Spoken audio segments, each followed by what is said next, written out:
सरकार मुर्दाबाद, पंचायती राज मंत्री मुर्दाबाद, केंद्र सरकार मुर्दाबाद, हमारी मांगे पूरी करो, हमारी मांगे पूरी करो। फिर पुनः जीत के आया है और आपने वादा भी किया है कि हम 7/2 लागू करेंगे, लेकिन आज तक उस पर कोई पहल नहीं हो रही है। सिर्फ लोगों को पकवान बुझान दिया जा रहा है। पकवान बुझान मतलब सीधा समझिए कि आप लोगों को झांसे में रखे हुए हैं कि कल होगा, परसों होगा, ये होगा, वो होगा, होने कुछ नहीं जा रहा है। इसलिए हमारे साथ इस राजखान मैं इस वक्त मौजूद हूँ पोठिया प्रखंड के मुख्यालय में, और मेरे सामने जो देख रहे हैं कि हमारे पोठिया प्रखंड के जो 22 पंचायत के मुखियागण हैं, सभी जो आज धरना प्रदर्शन बैठे हैं। और किस लिए यह धरना प्रदर्शन किया जा रहा है, सारी हमारे वीडियो के माध्यम से आप तक हम पहुंचाने की कोशिश करेंगे। अभी जो लगातार कम से कम इन लोगों का जो मांग सूत्री है 19 मांग सूत्री है, इसमें क्या क्या 19 पॉइंट है, हम सारा चीज डिटेल से जानने की कोशिश करेंगे। हमारे जो यहाँ पे मुखियागण है उनसे हम बात करने की कोशिश करेंगे किस वजह से जो है लोग आज धरना प्रदर्शन में बैठे हैं। कहीं ना कहीं दोस्तों देखा जाए तो कि मुखिया जो होता है पंचायत का गार्जियन है, अगर गार्जियन के साथ अगर वो नाखुश है, आज धरना पे बैठे हैं, तो कहीं ना कहीं कोई चीज का परेशानी है, तभी जाके जो धरना प्रदर्शन में बैठे हैं। कि हमारे मुखिया जो रात दिन 24 घंटा ईमानदारी पूर्वक हर वक्त पब्लिक की सेवा में रहते हैं, और आज मुखिया जो मजबूर होकर जो आज धरना प्रदर्शन में बैठना पड़ रहा है, तो सारे हम लोग डिटेल से बात करने की कोशिश करेंगे। तो बने रहिए हमारे आर एक्सप्रेस के साथ। हम सभी जो है मुखियागण से उनसे बात करने की कोशिश करेंगे। ये आप लोग जो आज धरना प्रदर्शन कर रहे हैं, किस विषय को लेकर और क्यों कर रहे हैं? अपने हक और हकूक के लिए, पंचायत के क्षेत्र अधिकार में जो भी है 73वां संशोधन में 29 तरह का अधिकार है, उसके लिए लड़ाई लड़ रहे हैं। आज हम लोग जो मुखिया लोग पूरे बिहार में अपने अपने प्रखंडों में बैठ के धरना प्रदर्शन दिए हैं, और सरकार को सिर्फ ये पहली चेतावनी है कि आज हम अपने प्रखंड में हैं, कल जिला जाएंगे, परसों रोड पे आएंगे, तब फिर मुखिया लोगों और पंचायत के जितने प्रतिनिधियों को जितना अधिकार आपने कम किया है, वो अपने अधिकार को ले लेंगे फिर लड़के। तो वैसे आप लोग जो धरना प्रदर्शन में बैठे हैं, कितने मतलब प्रकार की जो मांगों के लेके जो सरकार पे हम लोग मांग कर रहे हैं? 19 तरह की मांगे हैं। अच्छा, बताने की जी, 19 तरह में है कि ग्राम पंचायत में 73वां संशोधन में जो 29 अधिकार है वो हमें चाहिए। दूसरा है ग्राम सभा के रक्षा हेतु पारित निर्णयों का अनुपालन सुनिश्चित कराया जाए। तीसरा है ग्राम सभा के चयनित योजनाओं को प्राथमिकता दी जाए। जो हम ग्राम सभा करते हैं पंचायत में बैठ के, जो सर्वोपरि है पंचायत के लिए, उसको प्राथमिकता देनी चाहिए, ना कि सरकार थोप दे कि टाइड में ये करो, अनटाइड में ये करो, फलना करो और तुस्का करो। ये नहीं होना चाहिए, क्योंकि पंचायत में जब योजना चयनित होती है तो वहां के ग्रामीणों को लेकर, वहां के वार्ड सदस्यों को लेकर, वहां के जनप्रतिनिधियों की मौजूदगी में चयनित किया जाता है, और सरकार उल्टे आदेश थोप देती है कि ये योजना आप नहीं कर सकते, ये योजना आप कर सकते। पंचायत में मैं हूं, पंचायत में किस चीज की जरूरत है वो मैं कह सकता हूं। सरकार अगर उस चीज पे अरंगा करेगी तो इसका हम लोग विरोध करेंगे। चौथा है मुख्यमंत्री सोलर स्ट्रीट लाइट। ये बहुत अहम मुद्दा है। इसमें तफसील में जाए तो लंबी बात है कि सोलर स्ट्रीट लाइट आप ब्रेडा कंपनी से ले रहे हैं, जो फेल हो चुकी है।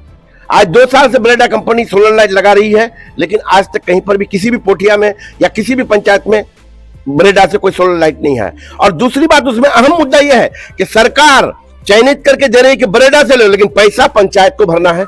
ये कहां का निर्णय है कि कलम हमारा चले, फंसे हम, पैसा हम दे, आप जो सामान दो वो हम लगा के, अच्छा हो या खराब हो हमको स्वीकारना है। ये तो जबरदस्ती हो गया।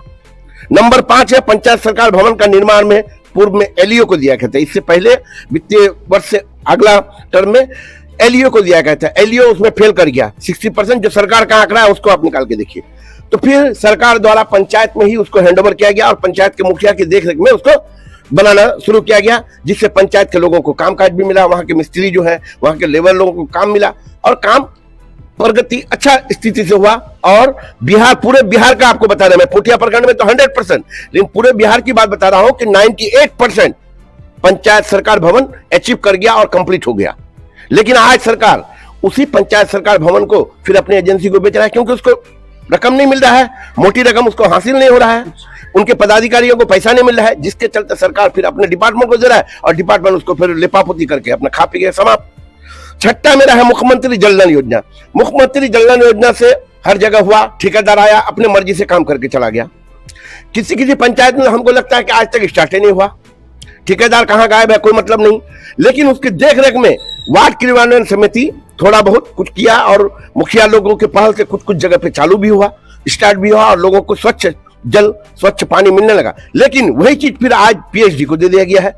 जो पीएचडी पदाधिकारी अपना पीएचडी डिपार्टमेंट नहीं संभाल पा रहा है, अपना बड़ा बड़ा टैंकी नहीं संभाल पा रहा, तो वो हर पंचायत के हर वार्ड में जहां से कहां से काम करेगा, और हर जगह ये फेल हो गया। 8वां मुद्दा है कि ग्राम पंचायत के मुखिया को उनकी सुरक्षा हेतु, आज देख रहे हैं पूरे बिहार में मुखिया लोगों को टारगेट किया जा रहा है। लोग मुखिया लोगों को गोली मार देते हैं, मुखिया लोगों का मर्डर कर देते हैं। तो उसके लिए सुरक्षा के लिए उनके मांग पर आर्म्स दिया जाए। मुखिया लोग को आर्म्स मिलनी चाहिए।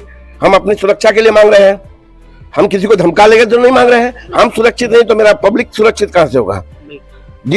जिस देश का राजा ही सुरक्षित नहीं हो तो प्रजा कहां से सुरक्षित होगा?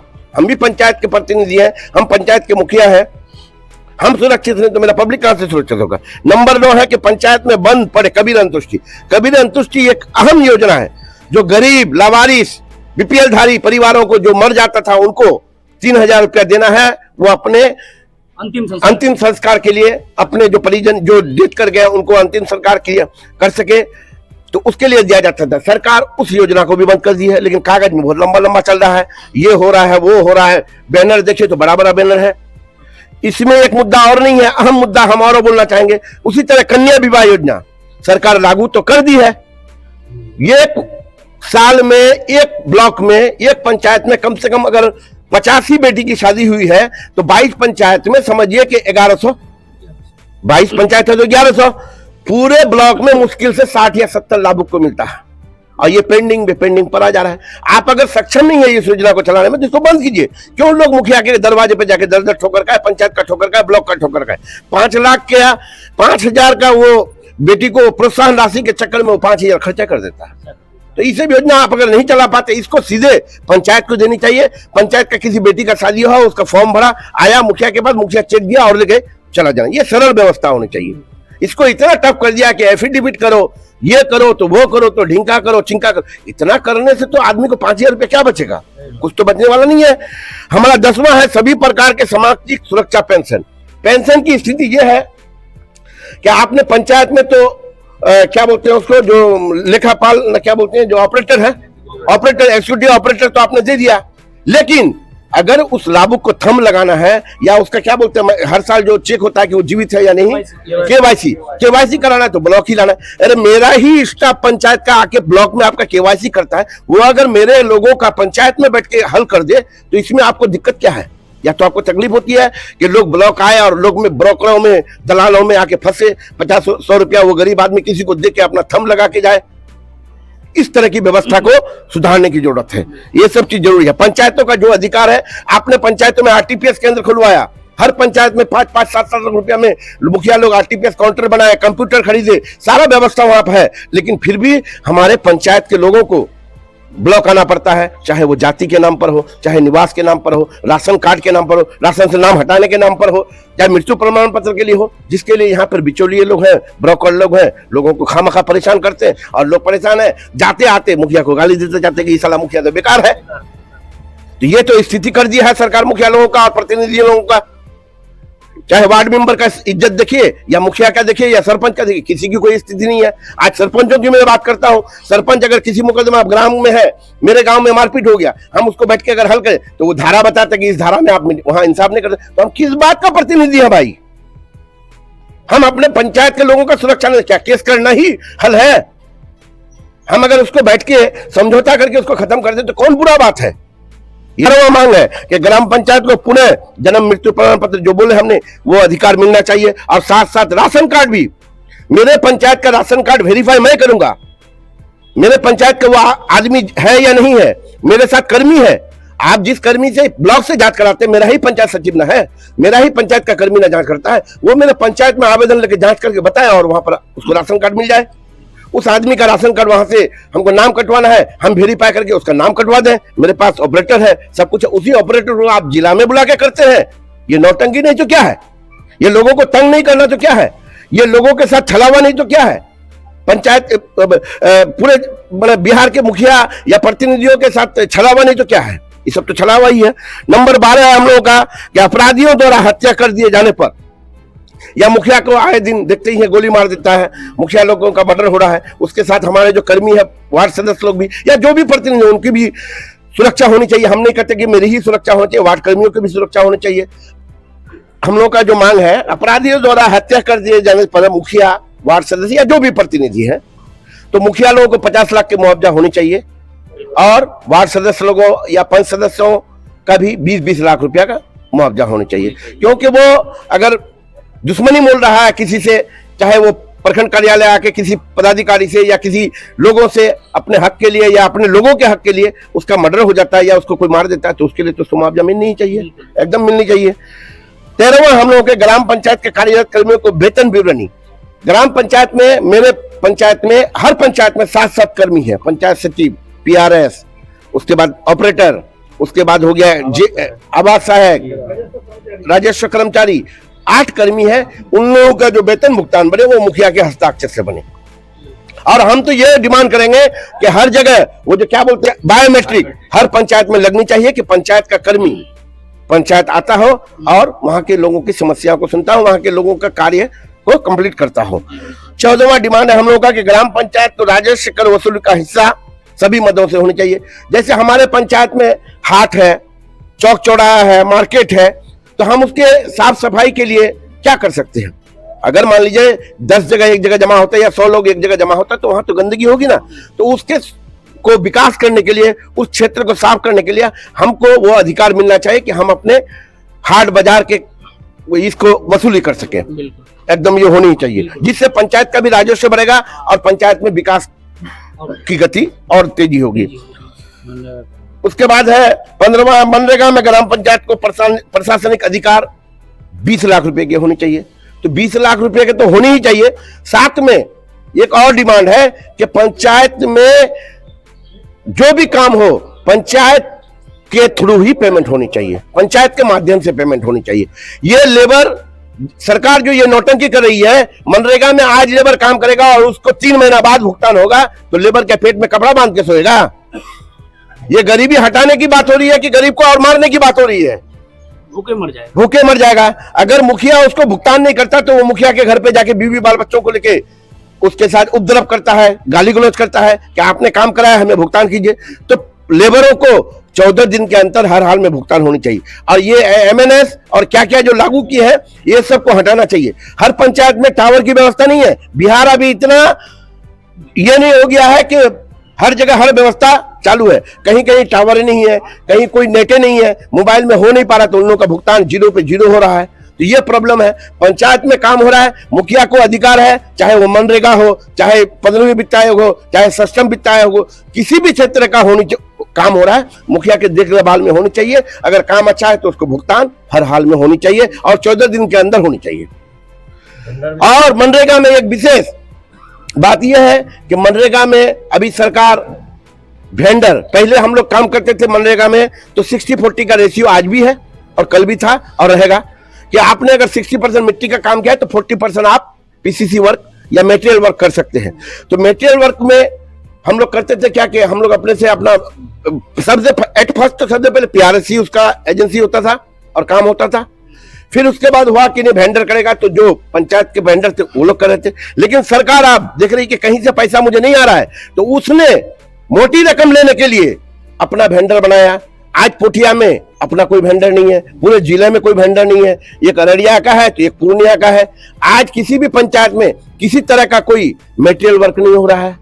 यह सबसे बड़ी दुखदायक है, जिससे पंचायत का विकास का गति रुक गया है। सरकार 15 हो या सक्षम हो, किसी में कोई मद नहीं है, तो कम से कम मनरेगा से कुछ काम किया जा सकता था। आज लोग बरसात में परेशान है, मुखिया को गाली बकते हैं, वार्ड सदस्य को गाली बकते हैं। तो ये सरकार जो हम लोगों को बेइज्जत कराने की काम करी है, इसको हम लोग व्यापक तरीके से और सरकार को इसका खामियाजा भुगतना पड़ेगा। हम लोगों का जो है 16वां मांग है कि वो MNS के मजदूरों के बारे में, वो तो हम बोल दिए। 17वां है कि मनरेगा मजदूरों को जो वेतन है, जो दरमाहा आप 228 दे रहे हैं आज, जबकि आप स्केल और नॉन स्केल लेबरों को 328 ना कितना 378 360 रुपया भुगतान करते, तो मनरेगा के लिए ये दुविधा वाली व्यवस्था क्यों? इसको दे रहे हैं आप काम करके 328 रुपया, उसको दे रहे हैं 360 रुपया। तो वो मनरेगा में भी लागू होनी चाहिए और मनरेगा मजदूरों को भी 228 दे रहा है। और अगर पंचायत में वही 15 में काम करा उस लेबर को आप 360 रुपया भुगतान करें, तो ये चीज दो तरह की बात नहीं होगी। उसी पंचायत का लेबर काम करता है एक जगह तो 360 रुपया भुगतान, और एक जगह काम करता है तो 228 रुपया भुगतान करते। तो ये व्यवस्था होनी चाहिए कि हर जगह 360 होनी चाहिए और लेबरों को 14 दिन के अंदर भुगतान होनी चाहिए। 18वां हम लोगों के 15वीं वित्तीय राशि का आवंटन ग्राम पंचायत को अधिक भागीदारी होनी चाहिए। 15वीं वित्त आयोग जो सेंट्रल सरकार का फंड है, उसमें एक साल से तो कोई मद है नहीं, और उस पर भी जो मद आता है उसमें 14 तरह की बाधाएं हैं। टाइट कीजिए तो अनटाइट कीजिए, तो नाला करिए तो ड्रिंकिंग कीजिए, तो पुस्तकालय कीजिए, इस तरह के बाधाएं नहीं होनी चाहिए। जब आप पंचायत में ग्राम सभा, आम सभा का प्रावधान किए हैं, तो जो प्रायोरिटी के हिसाब से उस हिसाब से काम होनी चाहिए, और उस पर भी 15वीं वित्त आयोग की राशि पंचायत को ज्यादा से ज्यादा आवंटन होनी चाहिए, जिससे विकास की गति को आगे आ सके और विकास हो सके। और एक मुद्दा है, बीते बार आपने 7 निश्चय योजना लागू किया, जिससे हमारे वार्ड सदस्य लोगों ने खूब नाम कमाया, अपने अपने वार्डों में 14 लाख, 12 लाख, 15 लाख के हिसाब से काम किया, छोटे छोटे सड़कों को किया, जिससे लोगों को आवाजाही में बहुत आसानी हो गई। लेकिन आज वही वार्ड सदस्य फिर पुनः जीत के आया है, और आपने वादा भी किया है कि हम 7 निश्चय 2 लागू करेंगे, लेकिन आज तक उस पर कोई पहल नहीं हो रही है। सिर्फ लोगों को पकवान बुझान दिया जा रहा है। पकवान बुझान मतलब सीधा समझिए कि आप लोगों को झांसे में रखे हुए हैं कि कल होगा, परसों होगा, ये होगा, वो होगा, होने कुछ नहीं जा रहा है। इसलिए हमारे साथ इस युद्ध में आज हमारे साथ हमारे जो प्रतिनिधि हैं वो लोग भी हैं कि उन लोगों को उनका अधिकार 7 निश्चय 2 जल्द से जल्द मिलनी चाहिए। नंबर 19वां है कि प्रधानमंत्री आवास योजना। प्रधानमंत्री आवास योजना में हर पंचायत में अभी तक 200, 250, 300 का टारगेट में लाभुक लोग वेटिंग में है, जिसको सरकार घोषणा की थी लाल किले से कि 2024 तक हम हर आदमी को पक्का मकान दे देंगे। लेकिन अब 2023 समापन है, इस साल आपने कोई आवंटन दिया नहीं है। 2024 आते आते आप अगर उसको कर दें तो आपका बहुत बहुत धन्यवाद। अन्यथा आपने अगर इंदिरा आवास के लाभुकों को, जो गरीबों का हक है, जो गरीबों का घर है, जो गरीबों का आशियाना है, जिसमें वो गुजर बसर करे अपने बाल बच्चों के साथ, दिन भर धूप में तप के रात में कम से कम अपने बच्चों के साथ रह सके, वो अगर नहीं दिया तो पूरा जन आंदोलन होगा। इस प्रतिनिधि के साथ में पंचायत के हर गरीब को खड़ा करेंगे और सरकार को हम लोग निर्वस्त्र कर देंगे। उनकी जो मंशा है लोगों को, यहाँ के छोटे छोटे जनप्रतिनिधियों को बेइज्जत करने का, लोगों के नजर से गिराने का, वो काम हम लोग होने नहीं देंगे। हम लोग ये लड़ाई जहां तक लड़नी होगी करेंगे। ये एक अहम मुद्दा और रह गया कि प्रखंड में आज अंचल ऑफिस की ये स्थिति है, अंचल कार्यालय कि ये एक मोटेशन के लिए अगर 20-20 हजार रुपया भी दे तो आदमी हो जाए तो गनीमत समझता है। उस 20,000 में भी अंचल कार्यालय में आज तक एक भी मोटेशन, आप देखिए कि अगर 100 आवेदन पड़ता है तो उसमें 20 निष्कासित, बाकी 80% रिजेक्ट होता है। उसका कोई कारण नहीं है। क्या कारण? तो लिख दिया कि केसी रिपोर्ट, कर्मचारी रिपोर्ट, क्या कि फलाना वॉल्यूम में दर्ज नहीं है, वॉल्यूम 2 में दर्ज नहीं है। अब है या नहीं है? मेरे दादा की जमीन है, ऑटोमेटिकली होगा ही वॉल्यूम 2 में दर्ज। अब वो लिख दिया, उसी को मान लिया, उसको रिजेक्ट हो गया। आप रिजेक्ट करके फिर अपील के लिए किशनगंज जाइए। तो ये गरीब 10 टका कमा के कजा के बेटे को दिल्ली मुंबई से कमा कजा के ला के 1 बीघा 10 कट्टा 5 कट्टा जमीन खरीदने के बाद उसको मोटेशन करने में उसका 3 डिबिया तेल जल जाता है और आधी उम्र उसकी उस मोटेशन के चक्कर में बीत जाती है। तो ये सब चीज को सरकार को ध्यान में रखनी चाहिए। अन्यथा हम लोग आज एकत्रित हुए 22 मुखिया, कल हमारे साथ 300-400 वार्ड सदस्य होंगे, फिर पूरे जिले के वार्ड सदस्य और मुखिया होंगे, तब सरकार को पता चलेगा कि ये क्या हो रहा है। और आने वाले दिनों में जो इलेक्शन है 2024 में, हम लोग सरकार को सबक सिखाने का काम करेंगे, अगर सरकार हम लोग की मांगों को नहीं मानती। धन्यवाद।